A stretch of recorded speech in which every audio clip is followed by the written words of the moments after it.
Bismillahirrahmanirrahim. Assalamualaikum warahmatullahi wabarakatuh. Baik, setelah sembahyang Jumat tadi, saya mohon kepada Allah untuk diberikan satu solusi atau apa yang harus saya lakukan atau apa yang sebaiknya kita lakukan ya berkaitan dengan permasalahan-permasalahan hidup yang banyak. Di depan saya ada Al-Quran ya, saya pakai ini ya, Miracle ya, kemudian saya buka, saya mohon petunjuk, saya berwudu, kemudian saya mohon petunjuk sama Allah, ya Allah berikan saya petunjuk, saya harus bagaimana. Kemudian terbukalah surat Al-Waqiah ya, surat Al-Waqiah ayat 51 sampai 76 ya. Di sini subhanallah, Allah memberikan satu gambaran yang sangat jelas sekali kepada kita ya, kepada kita. Nah, di sini di ayat 51 ini sangat membuat kaget saya. Astagfirullahaladzim. Kemudian sesungguhnya kamu wahai orang-orang yang sesat lagi mendustakan. Merinding saya. Ya Allah. Nah, ya. Jadi ini orang-orang yang sesat dan mendustakan. Mendustakan apa? Sesat yang bagaimana? Mari kita pelajari lebih lanjut. Ya,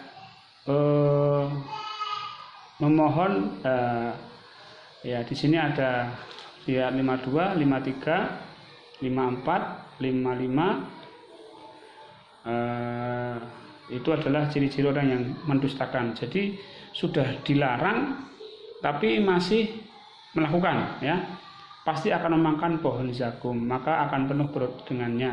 Setelah itu kamu akan meminum air yang sangat panas, maka kamu akan meminum seperti unta yang sangat haus. Inilah orang-orang yang sudah diingatkan untuk tidak berdusta ya. Gambaran orang-orang yang sesat ini akan mendapatkan seperti ini. Itulah hidangan mereka pada hari pembalasan. Jadi pohon zakum itu merupakan satu balasan bagi orang-orang yang mendustakan dan sesat. Ini kita naudzubillah min dzalik. Kemudian di situ ditegaskan ayat 57 ini merupakan satu poin kenapa kita tersesat. Kenapa kita mendustakan Allah, kenapa kita tersesat ya. Di ayat 57. Perhatikan, kami telah menciptakan kamu, mengapa kamu tidak membenarkan? Ya, sebenarnya penciptaan itu salah satu perbuatan saja. Banyak sekali perbuatan Allah yang kita dustakan. Ini kita mohon petunjuk kepada Allah, mohon lindungannya, mohon hidayahnya. Jangan sampai kita menjadi orang-orang yang mendustakan apa-apa yang telah Allah berikan kepada kita, telah diperbuat Allah, kita dustakan. Ya. Di sini maka adakah kamu perhatikan tentang benih manusia yang kamu pancarkan? Kamukah yang menciptakannya ataukah kami penciptanya? Jadi ketika kita berhubungan dengan istri kemudian kita rela seorang anak, apakah kita yang membuat anak itu? Bukan. Mani yang kita pancarkan itu kemudian mengenai sel telur kemudian menjadi anak, itu bukan kita, itu Allah. Nah, ini satu peringatan yang sangat keras sekali bagi kita untuk mengambil satu pelajaran bahwa semuanya itu adalah sudah Allah yang melakukan, yang menciptakan Allah, bukan suami ataupun istri. Baik. Nah, di sini ayat 62, dan sungguh kamu telah tahu penciptakan yang pertama, maka kamu tidak mengambil pelajaran. Ya, ini pentingnya kita mengambil pelajaran, saudara-saudara semua. Pelajaran untuk membenarkan Allah, tidak mendustakan. Pengingkaran, tidak mengingkari. Semua perbuatan harus kita akui itu dari Allah dan kita benarkan.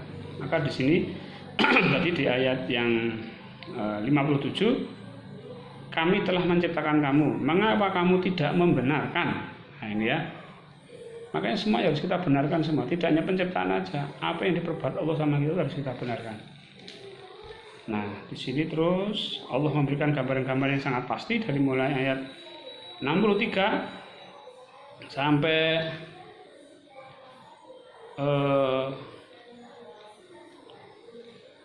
73, ya. Penggambaran bahwa Allah itu memang benar, Allah itu memang menciptakan, Allah itu memang perkasa. Ya. Dan di sini kalau kita sampai kita itu menganggap bahwa yang menanam benih itu adalah kita, kemudian Allah menghancurkan, kita mengeluh, berkeluh kesah. Sungguh kami benar-benar menderita kerugian. Bahkan kami tidak perlu menghasilkan. Memangnya yang menanam itu kita. Memangnya yang menumbuhkan tanaman-tanaman itu kita. Bukan. Itu adalah. Jadi sah-sah saja ketika Allah itu memberikan satu perlakuan, misalnya tanamannya itu dihancurkan sama Allah. Ya, dan itu terjadi pada kita, apapun itu, ya, kita harus mengakui bahwa semuanya itu adalah kehendak Allah. Baik. Ya. Nah, di ayat 74 Allah memberikan satu solusi.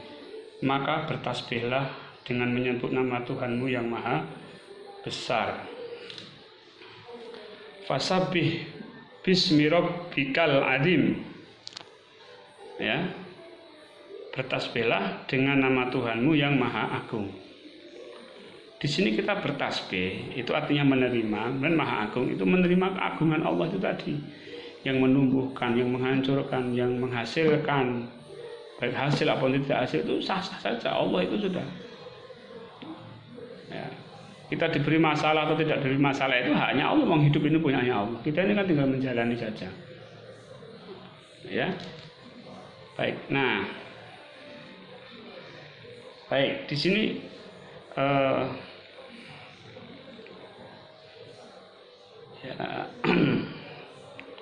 di sini Allah menegaskan bahwa solusinya adalah kita bertasbih. Fasabbih bismi rabbikal adzim. Ini satu solusi, satu kunci yang harus kita lakukan ketika kita didera masalah, ya, didera masalah. Ya, baik. Semuanya adalah sudah ketentuan dan kehendak Allah, kita tinggal menjalani saja. Setiap ada masalah, jangan takut, jangan cemas. Fasabbih bismi rabbikal adzim. Baik, mudah-mudahan yang sedikit ini mendapatkan manfaat. Assalamualaikum warahmatullahi wabarakatuh.